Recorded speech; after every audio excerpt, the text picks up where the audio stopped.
voltamos a falar sobre a maioridade penal. Aconteceram em São Paulo e viraram notícia internacional 2 dos casos recentes de jovens envolvidos em atos violentos. O assassinato de um universitário que não reagiu a um assalto e a morte da dentista, que foi queimada por ter apenas R$ 30.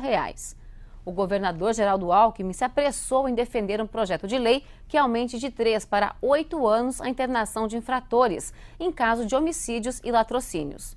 Já a gestão atual no governo federal, por questões históricas, é contra a redução da maioridade penal. Para o vice-presidente Michel Temer, a medida não diminuiria a criminalidade e seria mais eficiente investir em políticas públicas de incentivo e amparo aos adolescentes. Professor, uma pesquisa do Instituto Datafolha, perguntou a posição dos paulistanos caso houvesse um plebiscito a favor ou não dessa redução de 18 para 16 anos. E 90% dos pesquisados, aprovam essa diminuição.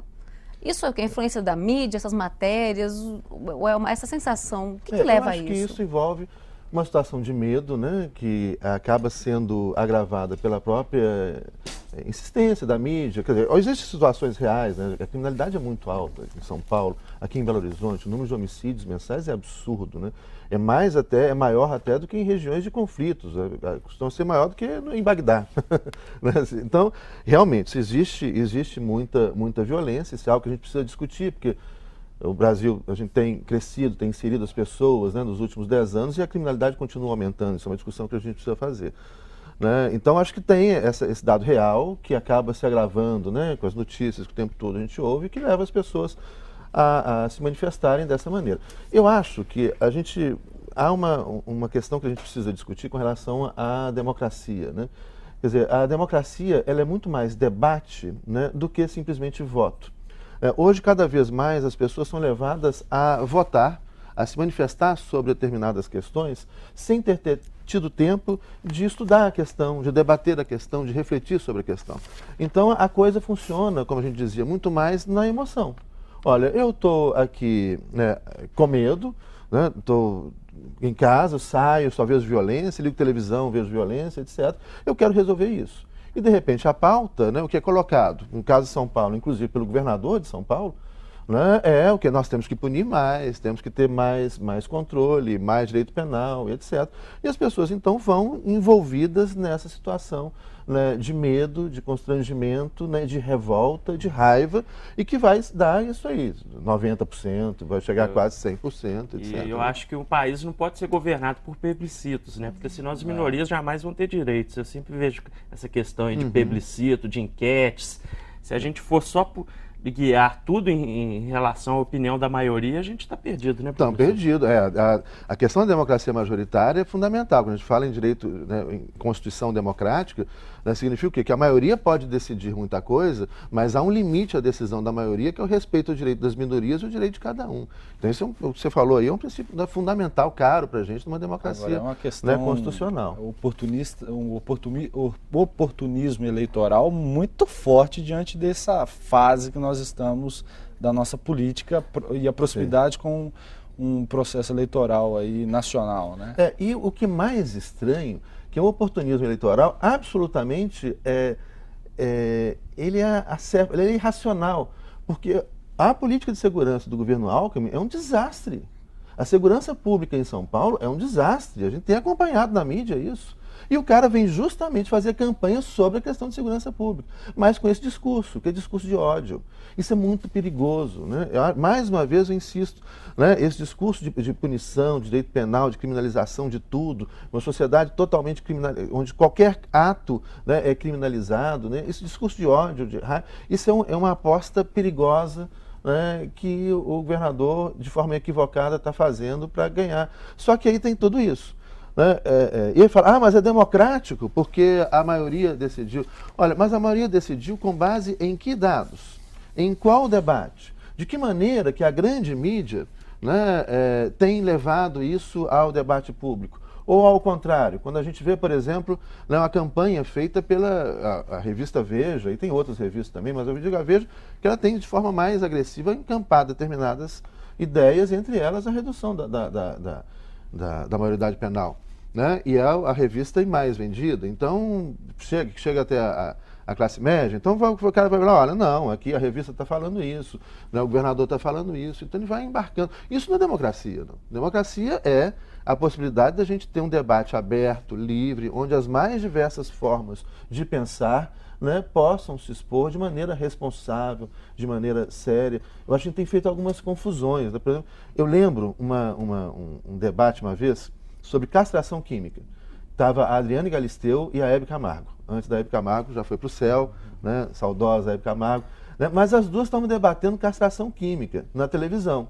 Né, um assunto que é um assunto específico, sobre o qual, complicado, sobre o qual elas não tinham lido nada. E formando opinião. Então, é óbvio que elas têm o direito de falar o que quiser, é óbvio que todo mundo tem o direito de falar as coisas que pensa, mas a gente tem que também exigir responsabilidade. Olha, antes de falar sobre alguma coisa, né, estuda o assunto, debate o assunto. Antes de votar a respeito de alguma coisa, estuda o assunto, porque o que a gente quer para a nossa sociedade são soluções. A gente não quer mais viver numa sociedade com violência. E como é que a gente vai resolver? Né? É possível resolver? É possível se resolver, sim. Existem várias sociedades com muito, muito menos violência. Né? Agora, para isso a gente precisa de racionalidade, de democracia, de transparência e de oportunidade para que todo mundo diga no mesmo nível, chegando até as pessoas da mesma maneira, né, sobre o que está acontecendo. A gente citava o exemplo dos Estados Unidos aqui, né, que tem em alguns estados, acho que até 6 anos, você pode falar melhor. Vai de 6 a 18 anos. A maioridade no caso, 6 anos. Uhum. E nem por isso os crimes deixam de acontecer lá, apesar de serem uma menor proporção, claro. É uma sociedade extremamente violenta. Né? E aí, olha só que interessante. Lá ainda tem a cultura da arma, né? Da pessoa ter o direito de ter uma arma. Eu vi um negócio absurdo, um menino de 5 anos atirou com um rifle na irmãzinha de 2 e era um rifle para criança. Exato. Chama Meu Primeiro Rifle. Que horror. Existe uma política do primeiro rifle. Meu Deus. É uma sociedade armada até os dentes, uma sociedade extremamente violenta. Né? E não resolve. É lógico, gente, colocar na cadeia uma criança de 6 anos de idade. Né? Isso é um escândalo, né? Quer dizer, nunca ter visto, né, psicologia, psicanálise na vida, nunca ter lido Freud, né? Isso é um escândalo, que é a coisa simbólica eleitoreira, né? Absurdo, não resolve a criminalidade. Outro dia eu estava vendo essa questão que é recorrente nos Estados Unidos, desses atentados que ocorrem nas escolas, né? Nas elementary school, nas high school norte-americanas, que entra um coleguinha, uma criança, um adolescente, que sai atirando nos outros, né, nos colegas, nos professores, etc. E eu comecei a ler sobre isso, eu comecei a investigar na internet, né, hoje tem o Google que dá resposta né, para tudo. Comecei a investigar e achei uns dados interessantíssimos. Olha, porque como que as coisas são postas para a gente? Como que até o governo dos Estados Unidos fala, o problema é aquela criança que tem um sofrimento mental. Né, tem uma doença mental qualquer. Então o problema é com a criança. E aí quando você começa a investigar o negócio, você vai ver que o problema não é com a criança, o problema é com a escola. E com a sociedade. Esse tipo de atentado acontece nos Estados Unidos desde 1764. Antes da independência dos Estados Unidos já tinha um atentado na escola. Do ano 2000 até 2013 morreram mais de 90 crianças nas escolas. Tem tentativa de atentado todos os anos. O problema é com a criança ou o problema é com o modelo de escola e de sociedade, que é individualista, que só reconhece o vencedor, que pune o chamado loser, o perdedor? Né? Então a gente volta àquilo que falava no primeiro bloco. Se a gente não for capaz de discutir o que está gerando essa violência no Brasil, olha, a gente está crescendo, está gerando emprego, o país hoje é a 6ª, 5ª economia do planeta, né? Aqui o desemprego é muito menor do que na Espanha, muito menor, né? Aqui a gente está, e mesmo com esse crescimento, com essa inserção, com a nova classe média, etc., a violência tem aumentado. Por quê? A gente tem que fazer essa pergunta e a gente tem que buscar a resposta séria para essa pergunta. E não simplesmente falar, cometeu crime, direito penal nele, cadeia nele. Professor, quando a gente começa a responsabilizar entidades, instituições, polícia, governos, as várias esferas de governo, a gente vê uma transferência muito grande de responsabilidade. Sim. Um empurra para o outro, até aqui a gente vai, mas aí a gente esbarra aqui. Entendeu? Esse jogo de empurra mesmo, como resolver fazer isso, né? Trabalhar de forma coesa, né? Porque senão não vai ser resolvido, já que é tão profundo esse problema. Não vai. Você tem muitos estudos, né? Você tem grupos de pesquisa sobre a questão da violência. Aqui na UFMG, né? na PUC, enfim, você tem pessoas se debruçando sobre isso. Na própria Polícia Militar de Minas Gerais, né? Você tem especialistas sobre o tema. Agora, o problema todo que a gente vê, talvez, o momento que a gente está vivendo muito, é efetivamente uma exploração política disso. né? E uma falta de seriedade por parte de alguns, e uma falta, eu acho que de outros que vão embarcando nessa onda. Olha, isso vai me dar voto? Então eu vou atrás disso, porque o importante é eu ser eleito. O importante não é resolver o problema, o importante é eu ganhar o voto. Né? É isso que é a opinião pública, mas em que medida que essa opinião pública também ela não é forjada ou construída, né, inclusive passando pela própria mídia. Tá? A gente pode dizer que a mídia pode não formar a opinião pública, mas ela pauta, ela estabelece as pautas. Então, quando a gente coloca em pauta crime cometido por adolescente, né, que já existia antes, mas agora o tempo todo, você está criando uma pauta que vai criar uma predisposição das pessoas àquela questão. Né, e que vai favorecer, por exemplo, a vitória de uma tese punitiva. E se essa tese vencer 16 anos? O que, além dessa diminuição, teria que ser implementado junto com isso? Porque a gente sabe que só isso não vai resolver. Pois é, aí dá vontade de ser irônico. Né? Aí nós temos que fazer um grande investimento em criar muitas vagas para os presídios. Vamos construir presídios. Em vez de construir moradia, em vez de construir escolas, né? Vamos direcionar todos os recursos públicos para fazer muito presídio, porque os presídios que estão aí já não comportam, já não tem vaga, eles são horrorosos, são um inferno na terra. Né? E aí você vai aumentar grandemente essa população. Então a gente pode, acho que eu sugeriria sim, estou sendo irônico, né? Aumenta o tributo, faz o brasileiro que apoiou esse tipo de política pagar mais tributo, porque ele tem que pagar mais tributo, porque tem que construir mais presídios, né? Criar muitas vagas para botar um monte de gente na cadeia. Quem sabe se a gente colocar metade da população na cadeia, você resolve o problema, e nem assim vai resolver. Eu acho que um resultado prático, se isso fosse aprovado, se for aprovado, um resultado prático vai ser a diminuição da idade do menor infrator. Né? Cada vez mais. Porque o traficante ou o criminoso, enfim, que coopta o adolescente para o crime, vai pegar o de 15. Se diminuir para 15, vai pegar o de 14. E aí daqui a 30 anos a gente volta na discussão para pedir uma redução ainda maior. Para 6 anos. Para 10, 6 anos. E eu fico me perguntando muitas vezes, e aí só botando uma pimenta também nessa discussão, é que a gente, quando fala do criminoso adulto, a gente fala das penitenciárias, a gente fala que é uma verdadeira escola do crime. Sim, sim. Nós vamos então colocar, vamos dizer, o ensino fundamental do crime. Vamos, isso é ótimo. Nossa, isso aí que você falou é ótimo. Você vai criar o ensino fundamental do crime, que é óbvio. E os próprios dados que já foram postos aqui mostram, né, como que na reincidência aumenta a gravidade do crime cometido. Mas isso é básico. Tem nos Estados Unidos, quando se aumentou, por exemplo, a repressão, achando que ia resolver o problema das drogas, que é uma outra discussão, né, séria, né, que precisa ser enfrentada também com seriedade, eles aumentaram qualquer crime, a pena mínima era 5 anos. Né, tá, com maconha, com 5 anos. O que começou a acontecer? Teve um caso de um cara, um tocador de saxofone, de jazz, uma banda de jazz, ele estava com maconha e foi preso, né, numa turnê que ele estava fazendo para os Estados Unidos, e ficou 5 anos na cadeia. O que aconteceu? Perdeu o emprego, né, perdeu a mulher, perdeu os filhos, a mulher na América Central, voltou para a América Central. Quando saiu da cadeia, ele não tinha emprego, não tinha mais a banda, não tinha mais mulher, não tinha mais filho. O que ele foi fazer? Começou a fazer tráfico pesado de drogas. Né? Voltou muito pior. É isso que a gente está fazendo. A gente tem uma informação também, que até de um artigo do Robson Sávio, professor Robson Sávio, dizendo que 92% dos homicidas no Brasil não são presos.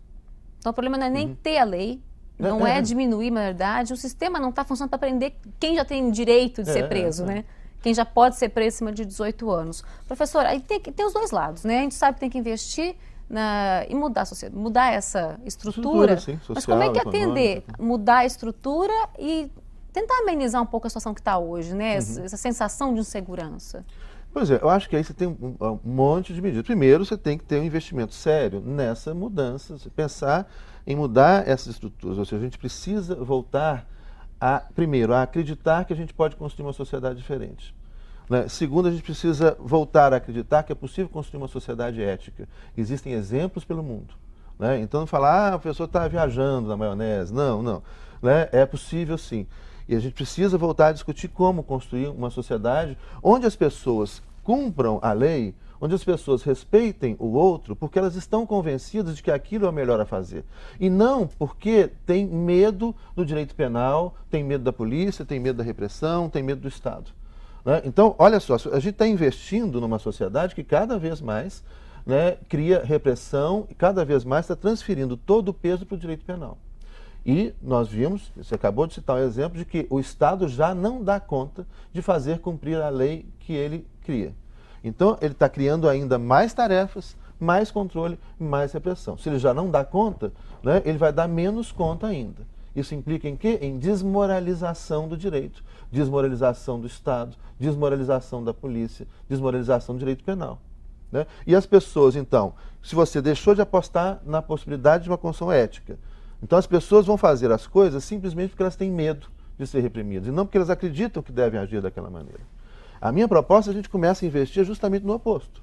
Né? Agora, obviamente, que a gente mudar a situação que a gente vive requer tempo.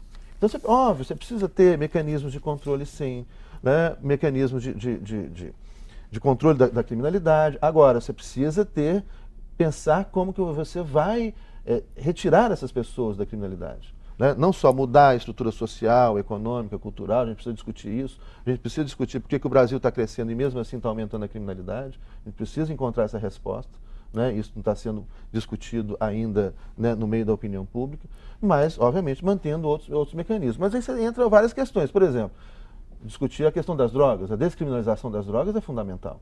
Com isso você tirava 50% da população carcerária para fora. Né? E aí criar como recuperar as pessoas. Né? Você tem experiências muito interessantes em Portugal. Né? Você tem experiências, como já disse, né, muito importantes em São Paulo, na Universidade Federal de São Paulo. Você tem experiências interessantes da Holanda. A Holanda, e vocês encontram isso, se botar no Google, encontra isso. A Holanda, há alguns anos atrás, fechou presídios. A criminalidade baixou.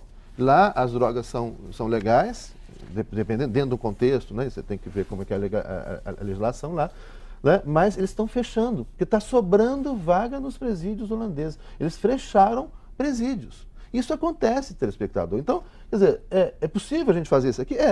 Mas aí nós temos que discutir com menos emoção, menos raiva, né? E mais seriedade, menos politicagem, né? E mais seriedade. Eu acho que é algo que o eleitor, né, todos os cidadãos, todos nós temos que cobrar, né, dos nossos representantes. Seriedade. E não raiva, discurso inflamado, essas coisas assim que... Não. Então, o programa fica por aqui. A gente encerra a discussão com essa reflexão toda, né, professor? Eu agradeço de novo a presença de vocês aqui no estúdio e a você que nos acompanha aí de casa. No site da Assembleia você encontra outras informações sobre o programa. Até o próximo Sala de Imprensa.